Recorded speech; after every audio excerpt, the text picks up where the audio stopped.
I just believe in the process, and we're going to win going through the process. Now, Bills Mafia, it's time for the main event. So sit back and enjoy the show. Follow me and ponder the question, what if? Hello and welcome to a special Red, White and Buffalo Blues episode, UK Bills podcast, Bills News with the UK twist. Alex and Matt back at you. And Alex, how you doing? Matt, what if the Bills cut Jerry Hughes? What if the Bills cut Jerry Hughes? This is what I'm thinking about lately. What's gonna happen? There's more chance of me actually taking Josh Allen's place as quarterback than Jerry Hughes actually being cut from the defensive end position for the Buffalo Bills. I think that's a bit of a reach because I think you would be probably the worst quarterback in franchise history. And yes, that's including Nathan Peterman. Look, I'm not saying they will. I'm just saying, as the title indicates, what if, right? Yes. I think an argument could absolutely be made that we should. I'm not saying that I believe so. I'm just playing devil's advocate. One thing that I like to do as a Bills fan is prepare for the worst, and that's part of what this could be. But also, I think an argument could be made that having him on the team can hurt us. So let me just give you a few little bits about that, and I'll see what you think. Go for it. He's 33. That's old. Yeah. I'm 35. You're 35. He's younger than us. He's got the third highest cap hit on the team at $9.4 million, with a dead cap value of 3.1. That savings could be used later in the season for a trade at a position that we need to improve at. If we need to improve at corner, let's have some cap room to go out and make a trade, seeing as whoever's out there trying to move somebody, we need to be in the market for that. We can't do that if we're up against the cap ceiling, you know? No, that's true. I get that's okay. I'll strike that down as a point. I get that as a point. But the most important part of this argument is going to be production, of course. And looking at his production last year, 12 QB hurries, 7 QB knockdowns, 4.5 sacks.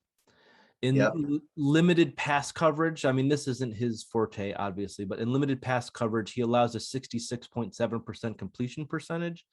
And the worst thing that I've seen on his stat line is that he's missed 27.5% of his tackles. And that's an ugly stat. His Pro Football Reference approximate value was 8, which does rank 17th in the league. So that's good, but not good for a guy who makes $9.4 million. Were you happy with Jerry Hughes' season last year? Yeah, I mean, as best as it could be. I mean, the only other guy that actually really went above him in sack-wise was AJ Klein, a linebacker. You're looking at the rest of that defensive line, defensive ends. Who's the next highest? It was Addison with 3.5, 4 sacks or something like that. Or did he get a bit more? But wasn't the defensive line the biggest disappointment last year? Yeah, of course. It probably was one of the most disappointing things on there. But all right, you've got to admit, it's down to scheming. I mean, they didn't have Star in the middle, and you could see in the time we had Star actually starting, we've actually got a good amount of production out of our ends and out of our tackles on there.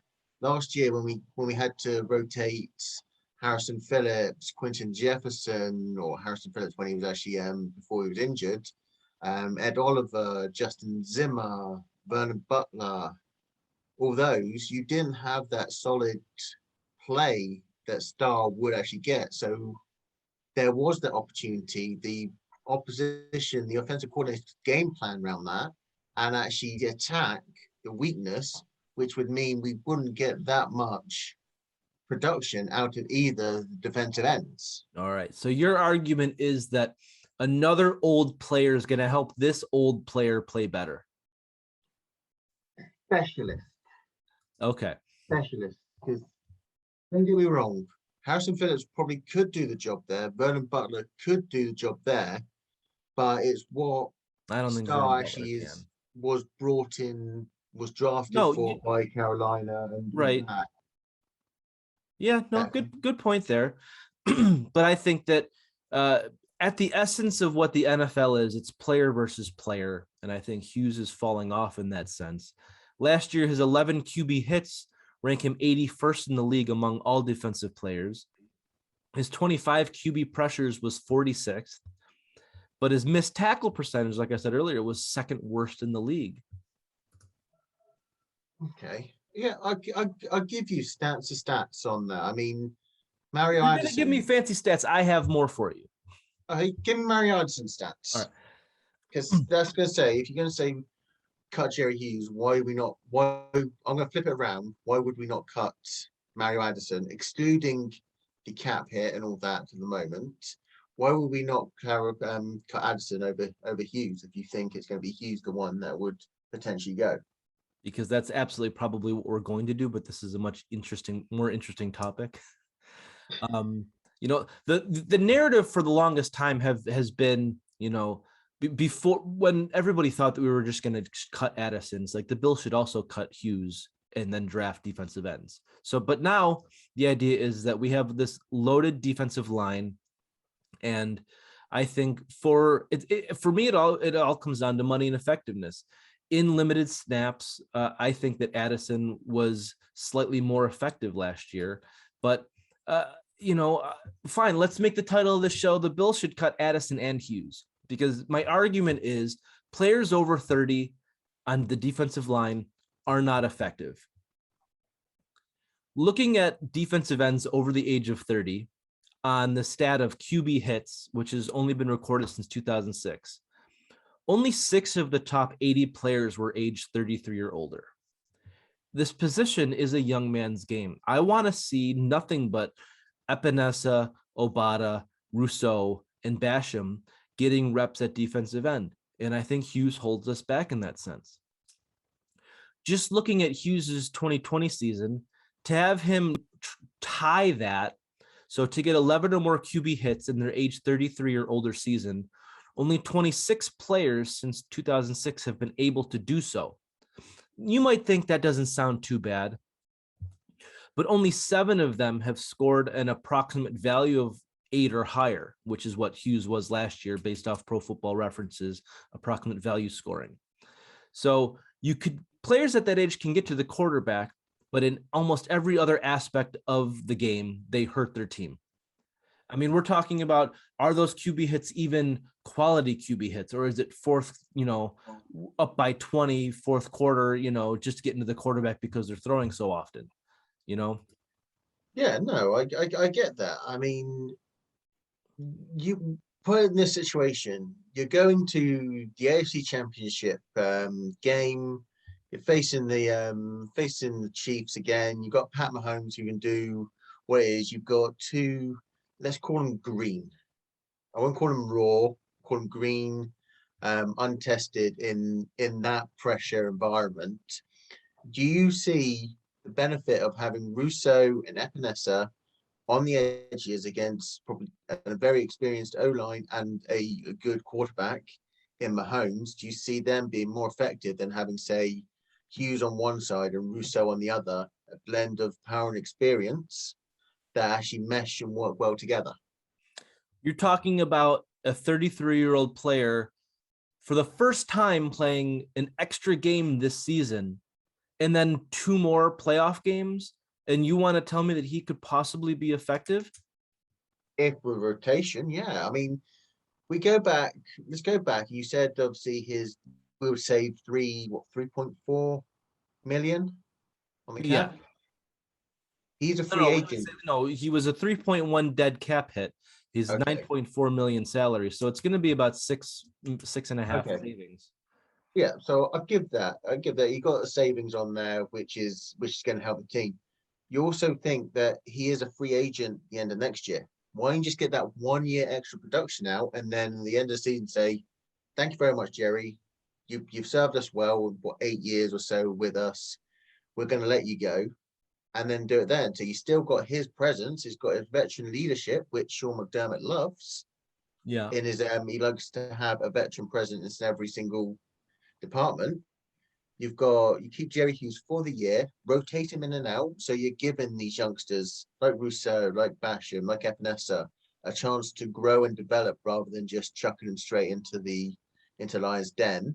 Then at the end of the season, where Rousseau, Basham, Epinesa are, and say to Jerry, been a pleasure. We're going to let you go. We're not going to re-sign you, but if you do, good luck on future endeavors. Nothing in the NFL is guaranteed. Well, yeah, no, I One agree. season at a time. Yeah. We could be good next year. We should be good next year, but that's next year. We're talking about this year. If the goal is from last year, if the biggest place where we needed to improve was getting to the quarterback, then why did we draft 2 defensive ends and then we're still going to play Hughes and or Addison? Yeah, It doesn't make sense. Players are more effective when they're younger. When they first come into the league, they're strongest, they're the fastest. Use them. So pick up your stats. The younger people, the younger defensive ends that come in, obviously, let's just do in the last 7 years or so. You've got Chase Young's come in and actually just played lights out. You've got what's the guy from Cleveland? What's his name? Myles Garrett. That's the one. Myles Garrett. What other defensive ends have really exploded in their rookie Joey Bosa, year? Nick Bosa, TJ Watt. TJ Watt, they really had him pegged as a linebacker and moved him into a defensive end spot. He's a guy who puts his foot on the ground and gets to the quarterback. 5 names. Okay. 5 names in 5 years. So the fact you're saying they get a better production out when they're younger, yeah, fair enough. We've got 5 guys which you could probably say are all right. I mean, those are face of the franchise guys. Yeah. But if the one thing I didn't do was assume Rousseau's and Epinesa's value. I didn't compare their second year or rookie stats. I was just focusing on arguing that Jerry Hughes needs less playing time and or cut/traded. And one of the biggest things is reiterating the fact that his 2020 season of an approximate value of 8 is nearly an outlier. Yeah. Of defensive ends 33 or older, there have only been 33 instances, not players, but 33 seasons of a player repeating Hughes's 2020 season. A majority of the names on this list here are repeated, like Strahan, Calais Campbell. He's not going to do what he did last year, and last year wasn't good enough. And that's my biggest argument. It's that we've seen what Rousseau can do in the preseason. He isn't going to be the project that we all thought he was going to be. Yeah. If Hughes gets cut tomorrow, I won't be surprised. I will be a little bit surprised, but I mean, you're looking at last year, the production, yeah. So we had 2 of our defensive ends last year. It was Addison, Hughes, Epinesa, and Darryl Johnson, wasn't it? We only had 4 defensive ends, didn't we? Pretty much, yeah. So obviously his production with his age is going to decline a bit because he's going to be he spent most of the time actually playing. Now with the addition of Rousseau, Basham, to lesser extent Obada, he's got a bit more time to actually recover and not have to be that focal point. So the production then can actually grow because he's not getting worn out by playing pretty much every single snap of that of the game. They can rotate him in, keep him fresh. And that's why you say it's a years left that you're going to have of Jerry Hughes. I mean, if you're talking about cap saving all that, Vernon Butler's going to give you like 4 or 5 million cut. He's done nothing preseason. Cut him. You've got 2 guys in Basham and Obada can move in as well. So you're keeping your defensive ends to keep him fresh and keeping that defensive line in check. And we've seen what this defensive line can do.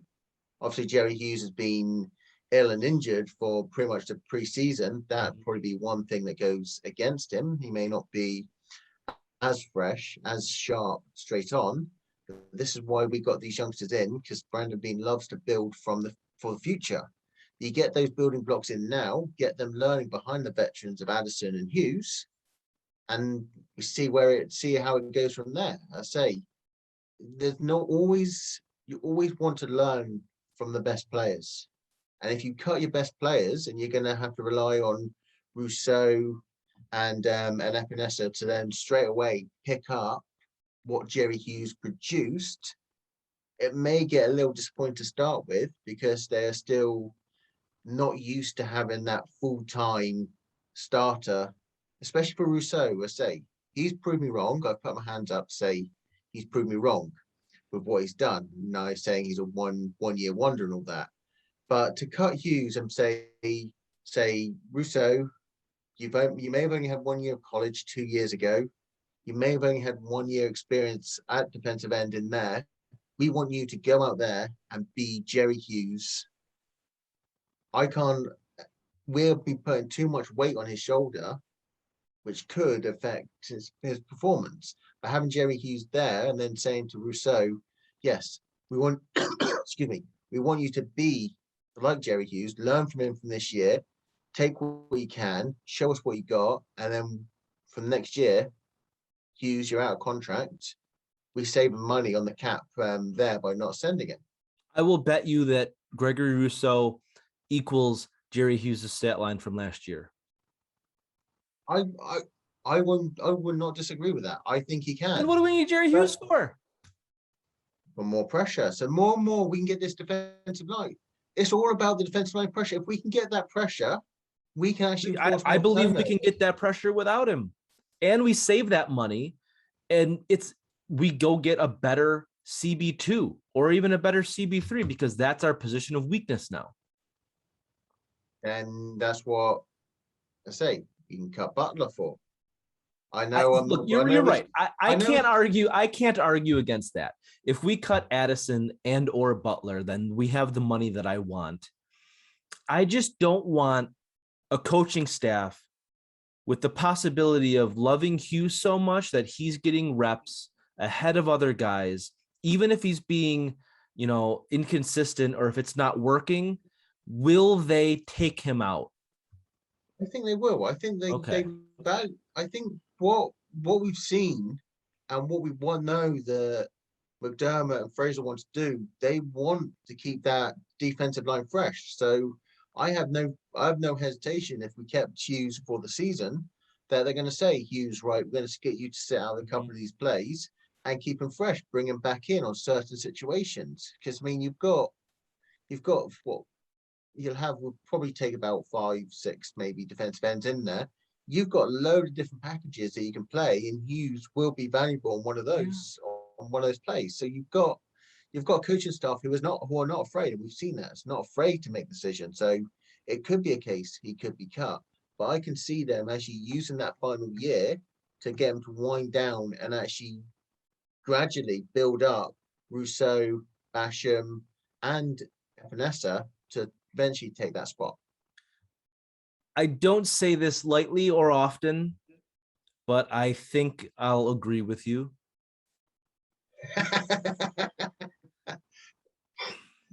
The way I look at stats and production and players is numbers, and I don't like Hughes' numbers, but I think that an absolute argument could be made that he's more valuable as a human being, and rotationally, he's not going to get the stats. So if everybody produces and we get constant pressure, your argument is look at our team rankings at the end of the year instead of me who would look at the player rankings. Yeah, I mean, don't get me wrong. Yeah, all right. Don't get me wrong. I mean, the stats are worrying. I get that. I 100% agree with what you're saying. The stats are worrying and all that, but stats are stats at the end of the day. You don't play a game. You don't go into a game thinking, oh, he's only done this. The Bills are only ranked here. Yeah, there's only one stat that matters, and it's the score at the end of the game. Yeah. Yeah. Okay. All right. No, I get it. So I guess we don't cut Jerry Hughes then. Well, I know. Let's do this. When we get this out, let's put it to a poll. Let's stick it on Twitter. Of course. And let's let You and your Twitter polls. let the listeners decide. Okay. Because you know my record is probably going to be key, but we'll never know. You may have made that great argument. I may have made a great argument. We'll leave this to the listeners All right. to actually decide whether they actually keep Jerry Hughes or not. All right. Deal? Deal. All right. We'll see what happens. So that's the first what if we have of this season. I think we've got another couple coming up soon. I have some other ideas for things that we can argue about. Absolutely. So for the next, tune in to the next episode of What If, starring Matt and Alex on the Red, White and Buffalo Blues. Don't forget to check us out on our WBB_podcast at UK Bills on Twitter, Buffalo Bills UK on Facebook and YouTube. Check out our sister show, Bills from Afar with Tim and Charlie, and also for our next episode coming out shortly, which will be a nice little roundtable discussion with a season preview. So for Matt and Alex, it's good morning, good afternoon, good evening. Thanks for tuning, and let's go Buffalo. Go Bills.